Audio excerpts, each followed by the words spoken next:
Hi everyone, welcome to what is apparently called a digital date. This is a presentation that was forwarded to me by Marcela Ayas in the Languages New South Wales office, um, and I'm going to be giving you some tips. Apparently, that's what the presentation says. So my name is Dave Dunn. I work at Coffs Harbour High School on the mid-north coast of New South Wales. I teach Chinese and Spanish. I teach Chinese. It's mandatory for our Year 8 kids. We have one Year 9 class and one Year 10 elective class. And I have a class of 8 students in Year 11 who are doing beginner Spanish. So our context is New South Wales regional. Most of our students don't speak foreign languages at home, except for a growing cohort of refugee families. We're a refugee resettlement city. So we've got a few students in that cohort who are multilingual, but the vast majority of our students are not. So I guess the key way we've used technology in our language faculty in the past is by using Education Perfect. Now that's a paid platform. We need to purchase licenses for our students. It's currently free though, their entire suite. That's for roughly the next month. I think May 1st that offer's ending. It is a chance to jump on Education Perfect and see what it's like. That's certainly been what we've used in the past, and it's been very successful. The other tools we've used in the past, really, in terms of tech, is the very basic things that you'd all be familiar with, things like PowerPoint, Google Slides for presentations, inserting audio, things like that. So it's certainly nothing super top end or anything like that. In terms of online assessment tasks, traditionally we haven't done those for languages at all. I mean, everything's been done in the classroom.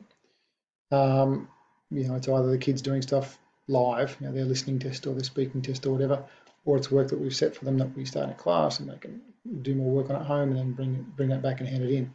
So we haven't done any online assessment tasks previously at all.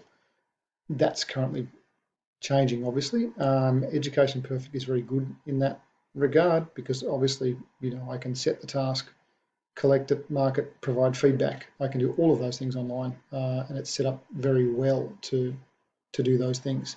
You can provide written feedback, you can record yourself speaking, provide audio feedback. So in that sense, the Education Perfect platform is quite good, and that's really exclusively what we've used up to now. In terms of preparation for term 2, I guess the first thing I did was to start adapting the Education Perfect content. That was something which I didn't know could be done until I attended a couple of webinars a couple of weeks ago. So now what I'm able to do is take the material, which is already very good, and adapt it to exactly what I want to teach, which is quite useful. Obviously, it means that I can set my kids exactly the work that I would be seeing them if we're in the same classroom. So that's been the number one way I'm looking at getting ready for term 2. There's a website called Wiser, which I'll show a little bit later on for electronic worksheets, which looks quite good, and I'm playing around with that. Also having a look at some of the tools that we've got in our Microsoft Office suite, things like Microsoft Teams, Sway, Steam. These are all tools that we have access to as department teachers, which offer ways to collaborate. So I've been examining that a little bit, but so far it's been Education Perfect and Wiser, and I need something that we can go on live with, and that's probably going to be Zoom, so that I can actually talk to the kids and we can be online at the same time and interacting. That's the big thing that we're going to have to get through, because I guess that the challenge for online learning is obviously talking to the kids. So what we're doing is we're looking at having a regular weekly session on Zoom where I've set them up with some work beforehand, and we're actually being able to talk about that in Spanish for my Spanish kids and really get them speaking and listening to Spanish live, because that I'm sure all of us are aware that's the biggest problem, is actually that live interaction when they're at home. So in terms of documenting their learning, the way that we've done that is mostly through Education Perfect, because again, when I set them work in there with questions they have to answer, and whether they're doing that in a written way or whether they're speaking and recording themselves, I have a record of everything that they've done. Their audios are recorded and their written stuff is recorded as well. So that's quite easy for me to get in and look at. The other thing that we've been doing a little bit as well is just assigning some stuff through their Google Classroom. So whether when they've got written work they need to do, that's very easy for them to put in a Google Doc and submit it as a task through the classroom. Like I said previously, and I'll show you in a minute, I'm looking at Wiser for electronic worksheets as another way for them to be able to document what they're doing. In terms of advantages and challenges, it's the advantages of Education Perfect is that it's all there. It's set up to be documented online. I guess the challenge is I need to be creating all of the work that I would have done. So all of my worksheets and stuff I'm adapting to go online, which can be time consuming, but it's usually worth it well spent, because once you've adapted it into that, it's there, it's good to go forever. In terms of modifying assessments for term 2, the next assessment task that the 11 kids have got coming up involves reading and responding, and then they speak and they're listening and responding. So the task is basically they're imagining that they've been accepted to study in Spain or a Spanish-speaking country. They're looking at different descriptions of houses, answering questions about those descriptions, and then deciding which place they'd like to stay in, and then the speaking part is justifying that choice to me. So the reading and responding part I won't really need to adapt to very much. Just got to make sure I've got digital copies of all those things which they can access. It's the speaking part that I'll need to adapt. So I'll be modifying that to a format where they listen to Spanish audio and then respond in Spanish, and I just need to work out exactly how that's going to work. I haven't gone all the way through that yet, but I'll need to have a think about the types of questions I can ask them and what their responses might be, and try and avoid that becoming too formulaic, which is tricky in this type of thing.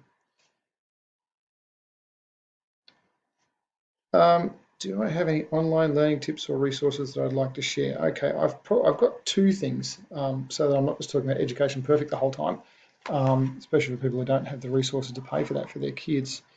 So what I might do, if I just jump out of this presentation very quickly, and we go up into this little tab. My computer's a bit slow today, sorry about that.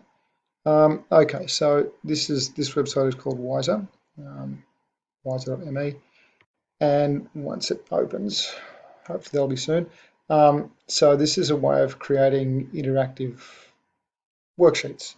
So it's kind of I guess it means that the kids aren't doing something completely different to what they're used to if they are used to doing worksheets in class. It's just a way of taking something that we might already have online. So hopefully what I can do is show you. I mean, I've been on this for a day, so I really don't have very much going at all. As you can see, I've got a couple of folders here, and I've really only got one worksheet in any of those. So I'll clear that message. So this is one called La Casa, and if we bring it up, I'll just show you very quickly the type of thing that's already here. And this is something that I simply searched for. I didn't create this myself. I was able to find something that had been created by somebody else. Okay, so you can see here, you've got instructions. You've got to label different rooms of the house, write the word for the room in the space, be sure to include a different article, and then you can see we've got this quite nice image with these little blue circles on there, and the kids would simply click on that, and okay, this one's got the answer in it, La Sala, but they would need to be typing that. So this is something that you assign to the kids by sending them a link, and that's what they need to do. Oh, sorry, and I've gone into edit mode, and we can give them audio instructions as well, video instructions, all that type of stuff. And so you can see this one, we're labeling things again. So this is not a super, difficult concept. It's just that it's in a format now that if they're on a device at home, it's something that makes the language doable for them. And I think this has got a lot of potential as a support for what and I'm sure you guys are doing as well. So yeah, so the website is called wiser.me, and I just think it's got a lot of potential. And like I said, I haven't been on it for very long. I haven't been doing I haven't created much stuff myself, but I think I will be over the holidays. I see this is something that I'll be doing for my kids, and this is free. So I mean, obviously you can pay $3 a month if you love it so much. You could go premium, but this is I'm using the light version, the free one, and it's given me access to all of this stuff that you can see another Spanish one here, La Ropa. So I can see all those other worksheets that people have already put on there, which we have access to, and which we can use and share. So Wiser is one. The other one that I wanted to share with you is another free app called Screencastify. Now, Screencastify is a way that you can record your desktop. Now, it's actually not what I'm using at the moment. I have a paid subscription to another recording service called Screencast-O-Matic. But rather than insisting that everybody should pay for stuff, I don't think that's true. So I'll talk about Screencastify, which is free. Now, it's a Chrome add-on, so you can actually see it. That's it there. So you'd actually find it through the Chrome App Store. Now, once you've got it added onto Chrome, it enables you to record your desktop. Now, where I think that's cool for language students, I've got to see if I can record myself recording, getting very meta at the moment. So if we just imagine that this is obviously my assessment task, but if this was work that was given, handed in by a student, the way I like to use Screencastify is that you can record yourself giving feedback. So often, spoken verbal feedback is usually, I think, richer in many ways than written feedback, and it can be more engaging as well. So all this Screencastify does is it's very, very simple to use. It's just a couple of clicks and you're going. And it's a bit slow, so it's taking a while today. But so you can see that you've got a again, this is free, so you get a 5-minute limit per video, which is probably okay if you're giving feedback anyway. And you can choose, do you want to record the browser tab, your desktop, or your webcam? And you have the option of embedding the webcam if you like, and using your microphone. So I'm not going to record now because I think that would probably confuse my computer if I'm trying to record with two apps at once. But you can see how quick it is. It's click it open, click record, or choose what you want to do, click record, bang, and you're good to go.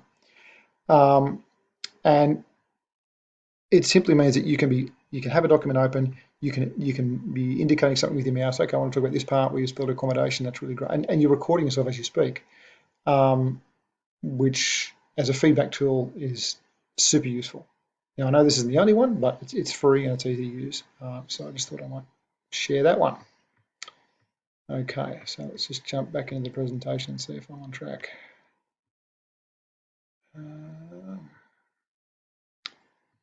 So those two things, Wiser.me and Screencastify. Oh, okay. And there's Marcel and Karina's details. So look, I hope that's been helpful. I'm certainly not setting myself up as any kind of expert in any of this. I'm just someone who's willing to have a go at stuff and try things out. And I think that's all we really need. That's all anyone can ask in these tricky times. Is that as long as we're willing to try stuff out, have a go, look for tools that we can use to help our kids to learn languages, then I think that we're all doing our job. That's why we're all here. You can feel free to contact me about any of this stuff. I'll have a caption in the video with my email address in there. I'm on Yammer as well. I don't do social media, but I do Yammer through the department. You're more than welcome to get in touch with me about any of this stuff, and best of luck with all of your work.